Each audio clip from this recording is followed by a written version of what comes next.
Mereka bertanya kapan kira-kira COVID-19 ini akan berlalu. Baik, Pak Ripi. Assalamualaikum Pak Ustadz. Waalaikumsalam warahmatullahi wabarakatuh, Pak Rektor. Pak Ahmad yang saya hormati serta host pada sore hari ini. Pak Ustadz, selama pandemi COVID-19 ini, saya selalu mendapat pertanyaan, baik dari mahasiswa, dosen dan karyawan juga masyarakat. Mereka bertanya kapan kira-kira COVID-19 ini akan berlalu. Sementara mungkin dari sejarah sisi tinjauan agama yang Pak Ustadz kami minta masukan atau seperti apa zaman dahulu ketika zaman sebelum kita mendapatkan pandemi ini. Seperti apa dulu riwayat sejarah yang pernah terjadi pada zaman-zaman nabi-nabi kita dulu ketika wabah itu muncul di tengah masyarakat. Ini sebuah pertanyaan karena sampai hari ini begitu banyak ahli virus yang belum mampu memprediksi kapan ending dari virus corona COVID-19 ini. Itu mungkin pertanyaannya Pak Ustadz. Baik, Pak Rektor. Dalam hadis dikatakan idza sami'tum bihi fi baladin, kalau kamu mendengar ada suatu wabah di suatu negeri, fala taqdimu ilaihi, jangan kamu datang ke negeri itu. Kalau ada suatu wabah di suatu negeri, jangan kamu datang ke negeri itu. Adapun orang yang berada di negeri itu dan wabah terjadi di negeri itu, fala takhruju firaram minhu, jangan kamu keluar dari negeri itu. Inilah konsep yang dikenal sekarang dengan lockdown atau social distancing atau PSBB, terserahlah apa istilahnya.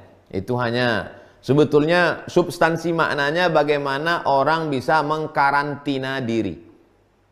Jadi kalau ditanya nanti apa bedanya PSBB dengan lockdown? Bedanya yang satu dikurung dikasih makan, yang satu dikurung tak dikasih makan. Itu aja bedanya. Tapi bahwa konsep ini sudah disampaikan oleh Nabi Muhammad SAW 14 abad yang lalu.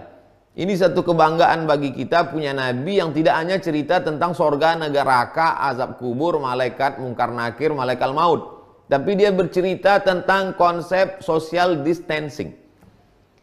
Konsep inilah yang dijelaskan oleh Ibnu Sina ketika awal-awal sejarah Islam abad keempat, abad kelima, abad ketiga, abad keempat, abad kelima, ketika terjadi suatu wabah, mereka tahu dia dokter yang hebat, mereka bertanya, Ibnu Sina bagaimana mengatasi wabah ini? Kata Ibnu Sina, tutup semua pasar, kebutuhan pokok hanya boleh belanja untuk orang yang biasa, hindari keramaian, lalu kemudian tutup di kota, yang sudah ada di dalam itu dijaga, yang di luar tidak boleh masuk ke dalam, yang dalam tak boleh masuk, tidak boleh datang keluar. Nah, inilah yang terjadi sekarang, penutupan beberapa kota, sekat-sekat jalan, klaster-klaster dan lain sebagainya. Intinya bahwa wabah ini pernah terjadi sebelumnya.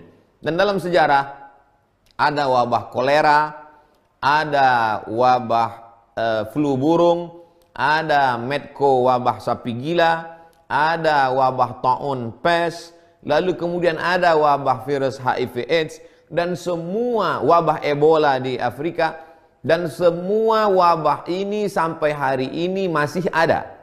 Wabah kolera masih ada, kemudian wabah nyamuk malaria masih ada, HIV AIDS masih ada. Hanya saja penyebarannya tidak semasif corona COVID-19. Itu saja bedanya. Kemudian dulu pernah terjadi wabah di Andalusia, Spanyol. Sampai-sampai masjid ditutup, tidak ada sholat Jumat. Lalu kemudian di Mesir pernah terjadi, kata Syekh Ali Jum'ah, mufti Mesir, itu jumlah penduduk Mesir waktu itu 20 juta, hanya tinggal 2,5 juta. Artinya 17 juta meninggal. Bayangkan itu, lebih dari 70%, 75% penduduknya meninggal dunia. Jadi apa yang ada hari ini, saya bukan mau mengecilkan wabah ini, bahwa kita merasa berat suatu beban itu kalau kita bandingkan dengan yang lain baru kita tahu. Oh, ternyata tidak begitu berat, bahwa ini pernah terjadi. Hanya saja memang penyebarannya yang paling masif dalam sejarah wabah adalah wabah COVID-19. Nah, belajar dari ini, apa pernyataan ulama dulu? Ada satu kitab, judulnya Kitab Wabah. Badlul Ma'un fi Fadlit Ta'un. Ditulis oleh ahli hadis namanya Syekh Al-Hafiz Ibnu Hajar Al-Asqalani. Kata Imam Ibnu Hajar, biasanya wabah itu akan terangkat irtafa'a fi bidayati shaif. Wabah itu akan terangkat biasanya, ini cerita biasanya. Wabah itu akan terangkat fi bidayati shaif pada awal musim panas. Awal musim panas tahun ini, tahun 2020, awal musim panas adalah tanggal 21 Juni. Kemarin saya baru dapat WA dari beberapa media mengatakan Ustadz Somad sekarang menurut kurvanya kita ini sekarang baru di lereng. Jadi kalau diumpamakan bukit, ini kita ini sekarang baru di lereng, belum puncaknya. Jadi kalau diprediksikan puncaknya karena orang akan terpaksa pulang kampung, menyusup, menelusuri jalan-jalan tikus, pulang, tidak terelak akan penyebaran pada bulan Mei, bulan Juni. Maka kalau prediksi itu 21 Juni awal musim panas dia mulai terangkat. Tapi ini lagi-lagi adalah prediksi yang dulu-dulu begitu. Apakah yang sekarang? Kalau kita lihat Malaysia sekarang. Malaysia sudah membuka. Hari ini Malaysia membuka lockdown. Yang sebelumnya jalan tidak boleh sudah mulai, mall sudah mulai dibuka. Tapi yang lockdown besarnya tetap orang yang dari luar negeri masuk ke Malaysia tetap tak boleh, dan orang yang ada di Malaysia juga tidak keluar. Makanya semua orang Indonesia yang kemarin pulang sekarang tidak bisa masuk Malaysia sebab mereka, tapi lockdown untuk dalam kotanya sudah mulai dibuka. Orang sudah mulai wajib bekerja. Hari ini sudah mulai masuk kerja, besok sudah mulai masuk. Nah, oleh sebab itu maka lagi-lagi kita mesti ada disiplin, kemudian menghindari kerumunan, tidak, kalau tidak memang perlu betul tidak, kemudian tidak orang yang dikenal, dan yang paling penting sebenarnya adalah bagaimana alat rapid test itu ada, dan orang yang kalau memang dia sudah terjangkit dia mesti dikarantina karena penyebarannya di sana. Jadi agaknya begitulah jawabannya secara umum Pak Rektor. Wallahu a'lam bishawab.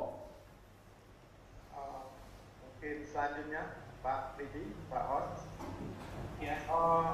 Kira-kira amalan seperti apa nih yang pas kita lakukan, kita syariatkan untuk di samping doa tentu. Ada hal-hal lain yang bisa kita lakukan dari sisi aktualisasi kita dalam menjalankan agama agar kita segera keluar dari kesulitan virus corona ini.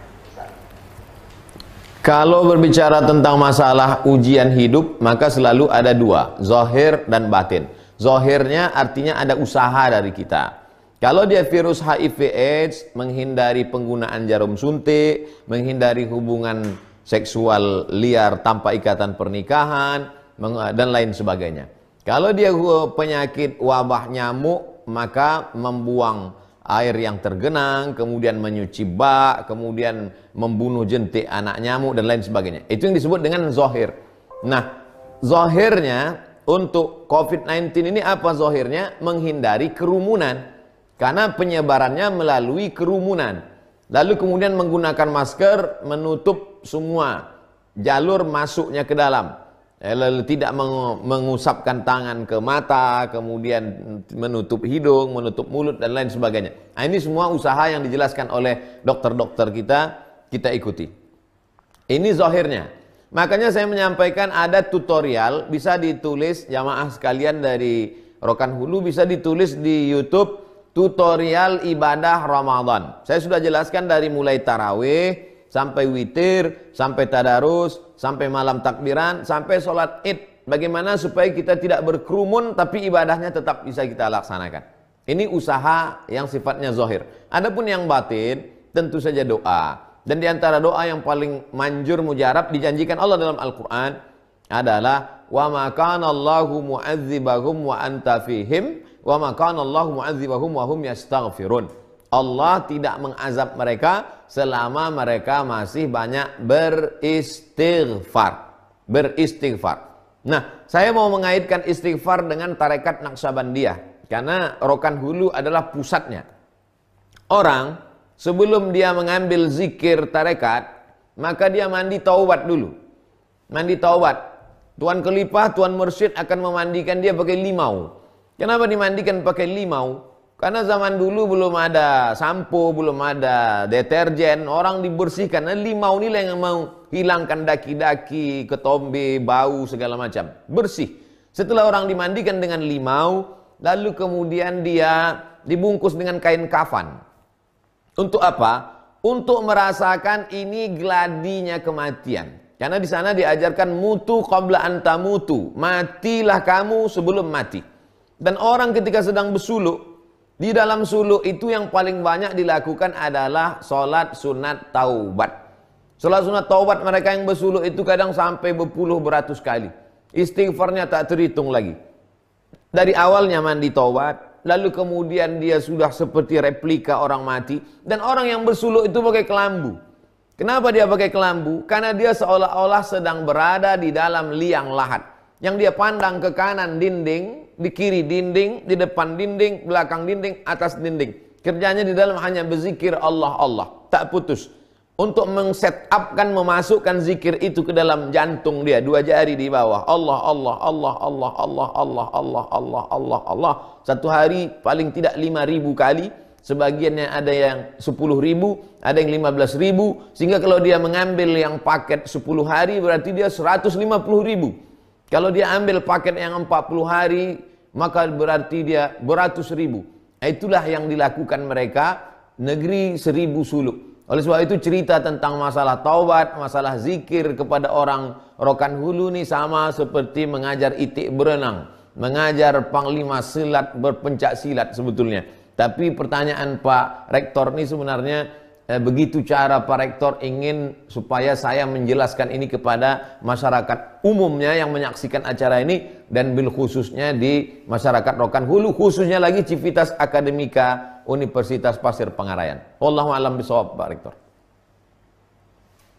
Baik, Pak Rektor cukup gamblang penjelasan dari Al-Ustaz. Selanjutnya Bapak Ketua Dewan Pembina, Pak Rektor dan Ustadz, sebagaimana kita ketahui bahwa perguruan tinggi itu memiliki fungsi dan tugas yang sangat mulia pada hari ini. Di antaranya ada kita sering mengenal dengan istilah Tridharma perguruan tinggi. Di sana ada pendidikan dan pengajaran, kemudian ada juga penelitian. Pada akhirnya pendidikan, pengajaran dan penelitian itu kita sampaikan kepada masyarakat sebagai bentuk sebuah pengabdian. Kami muncul sebuah pertanyaan yang pada hari ini khususnya untuk Tridharma yang kedua, melakukan penelitian bahwa kita membaca di berbagai sumber media, terlepas itu informasinya benar atau hoax, bahwa satu cerita mengatakan bahwa virus corona 19 ini adalah merupakan hasil eksperimen uji laboratorium. Ada sekelompok masyarakat atau ada individu yang melakukan penelitian yang barangkali di awal niat mereka ini adalah ingin mengembangkan ilmu pengetahuan itu sendiri. Nah, pertanyaan yang muncul bagi kami Civitas Akademika, kedepannya kalau kami ingin meneliti, kemudian penelitian ini ternyata dalam prosesnya mengalami hambatan kiri dan kanan. Salah satunya, informasi yang kami baca adalah bahwa pada awalnya niat untuk mengembangkan virus corona ini adalah tujuan yang baik. Di dalam perjalanan, sebelum berhasil, virus ini ternyata mengalami masalah dan bocor kemana-mana, sehingga menyebabkan musibah yang hari ini dampaknya sangat dirasakan luar biasa. Pertanyaan kami Pak Ustadz, andai kami Civitas Akademika UPP ke depannya melakukan penelitian, kemudian ternyata penelitian itu di tengah jalan mengakibatkan musibah yang luar biasa bagi masyarakat. Katakanlah kami sekarang ada di Fakultas Teknik, sedang menciptakan sebuah alat untuk bagaimana mengolah SDM, sumber daya alam kelapa sawit kita yang ada di Kabupaten Rokan Hulu. Tetapi ternyata itu tidak berhasil. Nah, dalam sudut pandang agama Islam, dalam kajian fikihnya, tridharma yang kedua ini seperti apa sih sebenarnya dalam pandangan agama kita? Demikian, Ustaz. Baik. Ada yang disebut dengan unsur kesengajaan, ada yang disebut dengan unsur kekeliruan, ada yang disebut dengan unsur di luar perkiraan. Maka dalam Islam itu ada hukum haram, ada hukum makruh, ada hukum mubah. Dalam hadis dikatakan innallaha tajawaza an ummati ma akhta'a wa nasiya. Allah mengampunkan umatku kalau dia tersilap, tersalah, terkeliru dan terlupa. Oleh sebab itu kita selalu ada pengawas. Ada mahasiswa, ada dosen pengawas supervisor, ada profesor yang mengawasi, maka amat sangat ketat. Di sana ada laporan, 6 bulan sekali ada laporan dosen tentang beban kinerja dosen, BKD, tentang bagaimana pengajaran, bagaimana penelitian, bagaimana penunjang, tridharma perguruan tinggi. Saya masih ingat lagi, karena saya termasuk dosen yang tak pernah terlambat, walaupun sekarang tak dosen lagi. Oleh sebab itu maka ini semua adalah, kalau sudah dengan seketat itu, ada profesor pengawas, ada ketua jurusan, ada rektor, ada dekan, ada ketua jurusan, diawasi oleh profesor, pengawas ini pula diaudit, lalu kemudian ada laporannya, terjadi juga kekeliruan, maka dia sudah di luar ambang batas kemampuan manusia. Dalam Al-Quran dikatakan la yukallifullahu nafsan illa wus'aha, Allah tidak menghukum di luar kemampuan manusia. Tapi kalau memang keteledoran, kekeliruan itu dibuat dengan unsur kesengajaan, maka dia menjadi dosa. Dan tidak hanya dosa satu generasi, tapi dosa jariah. Bayangkan itu semua orang mendapatkan mudaratnya, dampak negatifnya. Tapi jangan ketakutan ini membuat civitas akademika menjadi enggan untuk berkreasi. Sehingga mahasiswa, peneliti-peneliti menjadi pasif. Tidak ada lagi kinerja, tidak ada lagi karya-karya. Teruslah berkarya. Baik itu dari fakultas teknik, fakultas pertanian. Kita tahu Rokan Hulu negeri yang subur, dari mulai pertanian, ikannya, kemudian sungainya, kemudian pula tanahnya yang subur, kebun menghijau. Ini semua sumber daya alam kita mesti bangkit. Kita faham. Saya mendapatkan laporan beberapa tentang kesiapan pangan kita, bahwa sekarang bulan Mei, bulan Juni, kesiapan pangan hanya sampai bulan Juni, bulan Juli, maka sudah dianjurkan untuk kembali bercocok tanam. Nah, ini dari Fakultas Pertanian, bagaimana ternak ikan yang sekian puluh hari atau sekian bulan, dalam satu tempat ada ternak ikan, ada sayur mayur, padi, sehingga makanan pokok masyarakat ke depan, sehingga tidak terjadi krisis pangan dan lain sebagainya. Ini tanggung jawab kampus, bertanggung jawab dalam hal ini. Oleh sebab itu jangan pernah khawatir, takut untuk membuat sebuah penelitian dengan pengawasan yang ketat. Insya Allah kampus menjadi salah satu solusi di tengah masalah kita. Wallahu a'lam bishawab. Baik. Terima kasih Ustaz. Kami yakin dan percaya seluruh dosen Universitas Pasir Pengarayan dan juga seluruh dosen yang ada di negeri ini akan bangkit semangatnya kembali untuk meneruskan, melanjutkan beberapa program hibah penelitian yang diberikan oleh Dikti, sehingga tidak ada keraguan. Pada awalnya tadi Ustaz menjelaskan tergantung niat kita dan manapun seperti apabila kita menjalankannya. Kalau itu memang sebuah keteledoran dan kesengajaan, tentu memang dosa lah yang akan kita hadapi secara turun-menurun. Baik, Al-Ustaz, selanjutnya kami persilakan Bapak Ketua Dewan Pembina, Pak Haji Dr. Andes Aman MSI. Masih. Assalamualaikum warahmatullahi wabarakatuh. Waalaikumsalam warahmatullahi wabarakatuh, Pak. Ustaz, semoga dimuliakan Allah Taala, Pak Rektor, serta host pada petang ini kita cukup berbahagia dan bangga bahwa kita dapat live forum secara virtual dengan Syukran. Mengenai wabah COVID-19 ini Ustaz, secara edukasi kesehatan kan sudah cukup banyak lah kita terima apa yang harus lakukan. Nah sekarang kita sedang menghadapi cobaan ini atau wabah ini. Tentu sesuatu hal yang turun oleh Allah SWT tentu ada hikmah. Nah dalam kondisi yang kita hadapi sekarang ini secara religius apa yang harus kita lakukan baik secara pemerintahan maupun masyarakat, apa yang kita lakukan, dan setelah itu pasca ini juga apa yang kita lakukan sehingga bala ini tertolak dari negara kita ini. Tertolak, ini tidak masuk, bukan ditolak, tertolak. Kalau ditolak ada daya kita menahannya, tapi kalau tertolak otomatis. Untuk itu pandangan-pandangan Ustaz, apa yang dilakukan oleh masyarakat, apa oleh pemerintah kita ini, sehingga diri kita ini aman dari musibah yang saat ini silih berganti. Memang musibah itu memang datang dari Allah, tidak ada tanpa izin Allah sesuatu musibah.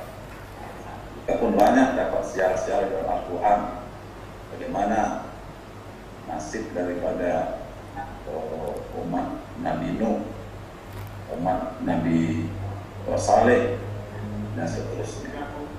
Nah itu mungkin perlu dicerahkan sehingga apa yang harus kita lakukan dari sisi rezeki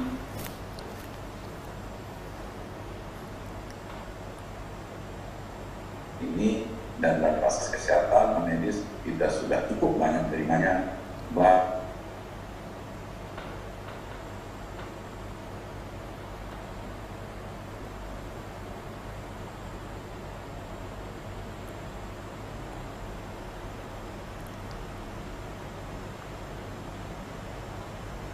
Halo, putus. Sinyalnya Pak ini.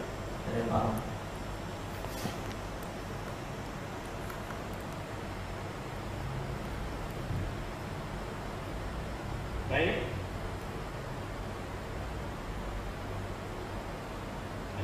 Kami dapat menangkap apa yang dipertanyakan oleh Bapak Ketua Dewan Pembina tadi, Al-Ustaz. Dalam kondisi COVID-19 ini, apa yang mesti harus dilakukan oleh masyarakat dan juga pemerintah di negara kita ini.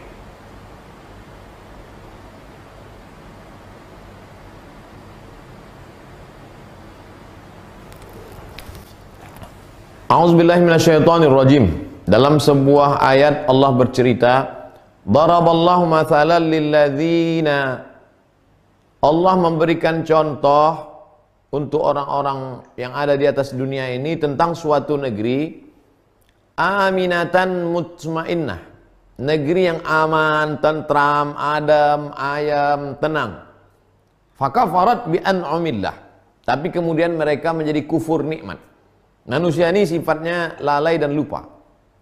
Kalau dia sudah tenang, dia secara finansial berlebih, lalu kemudian lupa kepada Allah. Fa'adzaqahallahu libasal ju' wal khauf. Maka Allah akan timpakan kepada mereka ada dua. Yang pertama ju', lapar. Yang kedua khauf, takut. Fisik dan non fisik. Zahir dan batin. Lapar, kenapa disebut lapar? Terjadi sekarang kelaparan. Orang kekurangan makanan. PHK di mana-mana. Tidak ada ketersediaan makanan yang cukup. Yang kedua khauf, ada ketakutan. Takut tertular, takut mati, takut. Dan dia sudah masuk ke dalam, bayangkan istana termegah, terhebat Saudi Arabia, 150 orang bisa terkontaminasi bakteri COVID-19. Tidak ada yang kebal sekarang. Virus ini tidak lagi bisa membedakan mana rakyat jelata, mana orang kaya raya, semuanya kena. Oleh sebab itu, ada dua yang sedang diuji Allah. Yang pertama, fisik, lapar. Yang kedua adalah khauf, mentalnya sudah kena duluan, down. Orang sekarang kalau tidak kuat-kuat mentalnya, dia sudah putus asa. Dari mulai bisnismen, pengusaha, penguasa, rakyat jelata, semuanya kena. Oleh sebab itu, kalau kita lihat sebenarnya Allah punya skenario bagaimana orang itu dalam hidupnya pernah melockdownkan diri. Bagaimana Nabi Nuh alaihissalam ketika datang banjir bandang, berkumpul semua hewan-hewan di perahu, di atas perahu itu mereka sedang off, lockdown. Nabi Musa alaihissalam pada puncaknya tinggal di istana Fir'aun dengan kesibukannya, melihat ada dua orang sedang berkelahi, bertengkar, berkonflik. Fawakazahu Musa, lalu Nabi Musa meninju untuk melerai, akhirnya mati. Dan Nabi Musa saat itu lockdown, stop dari segala aktivitas. Nabi Ayub alaihissalam sibuk dengan bisnisnya, dengan kebunnya, dengan ternaknya. Lalu kemudian Allah uji dia, meninggal anaknya, mati ternaknya, kering kebunnya, datang penyakit kulit, lockdown. Lalu kemudian Nabi yang dimakan oleh ikan, masuk ke dalam perut ikan, Nabi Yunus alaihissalam, dengan segala aktivitasnya, keumatannya bersama dengan hamba Allah, tapi kemudian masuk lockdown. Nabi Muhammad SAW pernah juga mengalami lockdown ini, stop kontak dengan makhluk 3 kali, pada umur 38, pada umur 39, pada umur 40. Dan hari ini seluruh umat manusia di dunia ini lockdown. Dan ketika lockdown apa yang terjadi? Ternyata udara lebih bersih. Ternyata pantai-pantai yang sebelumnya banyak sampah, sekarang laut lebih bersih, ikan lebih bisa hidup, udara lebih cerah. Artinya apa? Ini cara Allah Subhanahu wa taala. Ada dalam bentuk gempa bumi, ada dalam bentuk gunung meletus, ada dalam bentuk wabah kolera, ada dalam bentuk wabah virus HIV/AIDS. Nah, setelah kita tahu bahwa ini sunnatullah, terjadi pada siapapun, ada hikmah di balik itu semua, apa yang perlu kita lakukan? Yang perlu kita lakukan adalah merenung, menemukan titik balik, yang selama ini pelaku dosa maksiat dia bertaubat, lalu kemudian setelah kita ketahui ini semua, apa penangkalnya? Supaya tidak hanya dari kita, tapi Allah melindungi kita. Maka Allah Subhanahu wa taala menjanjikan, walau anna 'alal qura amanu wattaqau. Kalau penduduk negeri itu beriman, bertakwa, Allah hanya minta 2 saja, iman, percaya kamu kepadaku, pakai hukum-hukumku, laksanakan perintahku, jauhi laranganku, wattaqau, takut kamu kepadaku, la fatahna 'alaihim barakatin. Kami akan turunkan barokah-barokah minas sama, dari langit, wal ard, dari bumi. Oleh sebab itu langkah-langkah preventif baik yang jangka pendek, jangka panjang dilaksanakan. Yang jangka pendek, tutup airport, jangan lagi masuk orang luar ke dalam negeri ini. Jangan sampai masjid disuruh kosongkan, jangan sampai orang dilarang sholat ke masjid, tapi orang luar masuk dibebaskan. Jangan sampai ke orang sendiri kita tegas bukan main, tapi ketika keluar lunak lembutnya bukan main. Ini akan membangkitkan kemarahan umat, juga kemarahan Allah Subhanahu wa taala.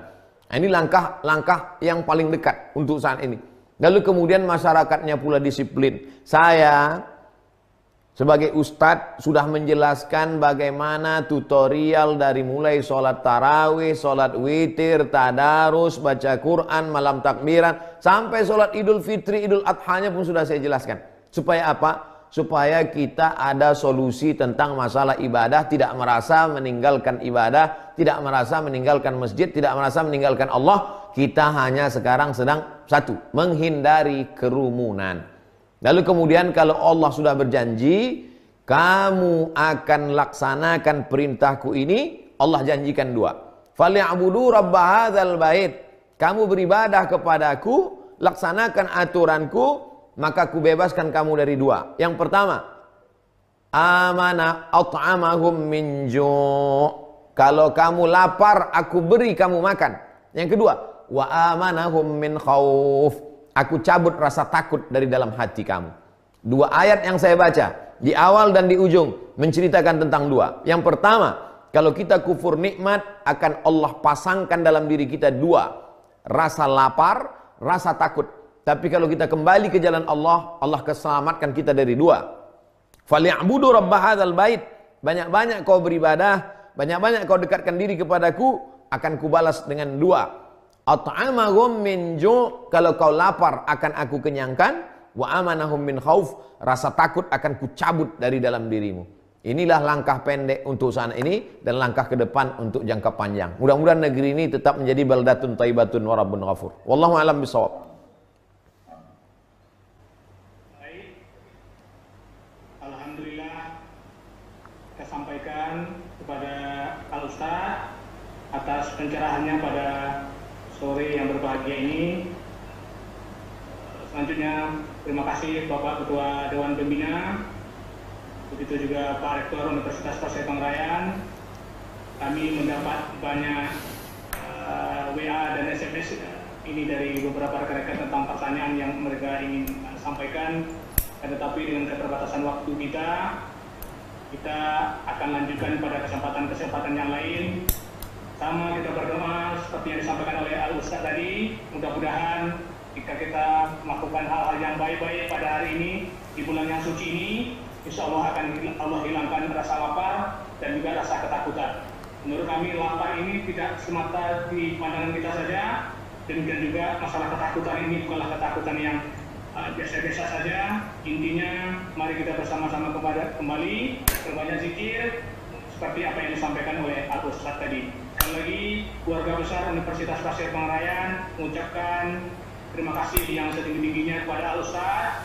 Kami mendoakan semoga Ustaz tetap sehat, Amin. tetap bisa memberikan tausiah, menjawab pertanyaan-pertanyaan yang luar biasa sesuai dengan perkembangan zaman pada hari ini, sehingga kami yang notabene-nya berada di kampus umum secara sederhananya pengetahuan tentang agama ini mungkin di bawah pas-pasan, pada waktunya tetap mendapatkan pencerahan dan jawaban yang pasti, sehingga semangat untuk melaksanakan Tridharma perguruan tinggi itu semakin hari semakin membaik. Amin. Terima kasih.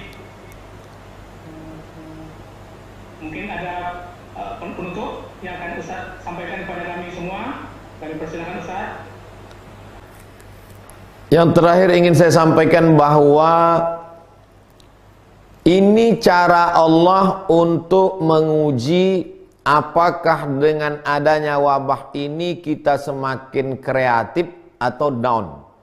Orang beriman, Allahnya sama yang dia sembah saat sehat dan saat sakit, saat lapang dan saat sempit, maka tak ada beda bagi dia. Oleh sebab itu maka tetap berkreasi, kampus tetap aktif. Yang mampu bertahan dengan situasi dan kondisi, itulah yang akan tetap eksis. Orang akan tetap eksis kalau dia mampu bertahan. Bagaimana kita bisa menyesuaikan diri dengan keadaan. Kalau tidak bisa di kampus, kita tetap bisa berkumpul. Hari ini kita tidak bisa duduk bersama di kampus, tapi buktinya kita bisa duduk bersama dengan Bapak Pembina, dengan Pak Rektor, dengan Civitas Akademika, maka insya Allah kita termasuk makhluk yang bisa eksis karena kita bisa menyesuaikan diri dengan zaman. Insya Allah.